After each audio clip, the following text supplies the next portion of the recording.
And నాకు ఇంకొక highlight విషయం ఏంటంటే success is not with knowledge and skills అండి, success is with attitude. Attitude ఉన్నోడు సక్సెస్ అవుతాడు.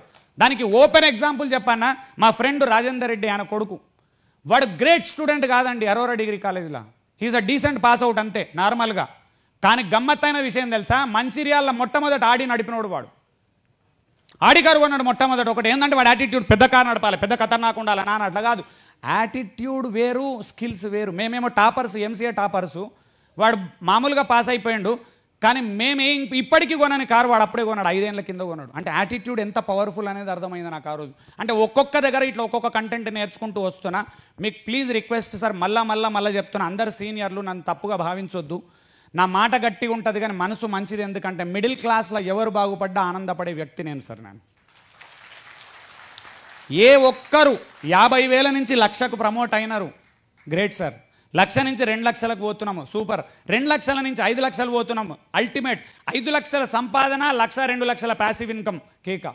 ఇట్లాంటి ఆశలు ఆశయాలు పెట్టుకుంటే మాత్రం మీకు మళ్ళీ ఇక్కడ కూర్చున్న వాళ్ళందరికీ చెప్పగలుగుతా నేను, మిమ్మల్ని మించిన సేల్స్ వాళ్ళు లేరని కాన్ఫిడెన్స్ ఎంత అయితే ఉందో 1 ఇయర్ టైంలో మీ ఇన్కమ్ అందరూ డబల్ చేసుకునే స్కోప్ ఉంటుందండి. 3 నెలల నుంచి 1 ఇయర్ టైంలో ఇవాళ ఛాలెంజ్ పెట్టుకోండి, నా ఇన్కమ్ డబల్ చేసుకుంటా, నా ఇన్కమ్ డబల్ చేసుకుంటా, నా ఇన్కమ్ డబల్ చేసుకుంటా, నా ఇన్కమ్ డబల్ చేస్తా. ఇంకొకటి దీన్ని సెల్ఫ్ అఫర్మేషన్ అంటారు, జోక్ కాదు ఇది, చాలామందికి తెలియదు. అండ్ మీకు మళ్ళీ చెప్తున్నా, మీరు ఎంత ఇన్కమ్ సంపాదిస్తారో నాకు తెలియదు, మిమ్మల్ని అందరినీ బీట్ కొడతాను నేను ఏ యాంగిల్లో కూడా. ఎవరు నన్ను టచ్ చేయలేరు, దాటలేరు నన్ను. మీకు ఇప్పుడే ఛాలెంజ్ చేస్తున్నాను నేను. అందుకే అంత కాన్ఫిడెంట్గా మాట్లాడుతున్నా. మీకు ఉత్తగా చెప్పి పోయేటందుకు కాదు, మధ్యలో అక్కడిక్కడ చూసుకుంటూ నవ్వుతుంటారు కొందరు. ఆ నవ్వేటోళ్ళని పట్టించుకోకుండా, ఎందుకంటే వాడు ఏం చేయరు, వాళ్ళు ఉత్తగా నిన్ను నవ్వి ఆగం చేస్తారు. నేను మళ్ళీ చెప్తున్నా, నేను ఎంత అయితే మంట ఎక్కిస్తానో పక్క నుంచి ఇట్లా నీళ్లు పోసి పుసుక్కున పోతారు వాళ్ళు. మీకు ఇక్కడే జరిగే విషయం చెప్తున్నా నేను. ఈ 2 గంటలు వాగి పోగానే బయటకు పోతాం కదా మీరు అందరూ, బాత్రూంలోకి పోతామో లేకపోతే అన్నం తినడానికి పోయి ఇట్లా పోతుంటే సీరియస్గా విని ఎక్కించుకున్న వాళ్ళకి ఆయన ఉంటాడు. ఆయన లోపల నుంచి వైబ్రేట్ అవుతుంటాడు, ఏమన్నా చేయాలి వీడు ఖతర్నాక్ చెప్పిండు, ఏమన్నా చేయాలి వీడు ఖతర్నాక్ చెప్పిండు, ఏమన్నా చేయాలి. పక్క నుంచి ఒక ఆయన వచ్చి ఇట్లా చేయి పెడతాడు, ఈ ఎన్ని వినలేదురా ఇట్లాంటి. వాడికి ఒర్రెతందుకు పైసలు ఇచ్చిర్రు, మనకేమొస్తుంది. నేను నా 2 గంటలు ఇట్లా పిన్ను పట్టుకొని పుసుక్కున గుచ్చి పీకుతాడు ఆయనతో. అట్లాంటి దరిద్రుడు నీ పక్కన ఉన్నంత కాలం నువ్వు బాగుపడవు. మీకు ఛాలెంజ్ చేస్తున్నాను. నువ్వు మీకు మళ్ళా చెప్తున్నా, హల్లా కూర్చున్న వాళ్ళందరికీ, నా మాట వింటావా వినవా అనేది రాత్రి పోయి నువ్వు ఆలోచించుకో. కానీ పక్కన మాట వినకు, నా మాట వినొద్దు, వినకు, వదిలేయి. గంప సార్ది వింటావు విను, ఆ సార్ది వింటావు విను, విజయకుమార్ సార్ది వింటావు విను, ఇంకెవరిదైనా విను, ఫ్రెండ్ది.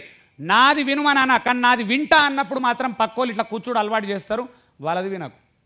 అండ్ ఎవరిది వినాలి అంటే నీకంటే సక్సెస్ఫుల్ వాళ్ళ మాట వినుండి, నీకంటే 4 పాలసీలు ఎక్కువ అమ్మేటోళ్ళ మాట వినుండి, మీ లీడర్ మాట వినుండి, మీ మేనేజర్ మాట వినుండి, హెడ్ మాట వినుండి, రీజనల్ డైరెక్టర్ మాట వినుండి. ఏ పాలసీలే అమ్మలేవాడు వాని మాట ఎందుకు వింటావు?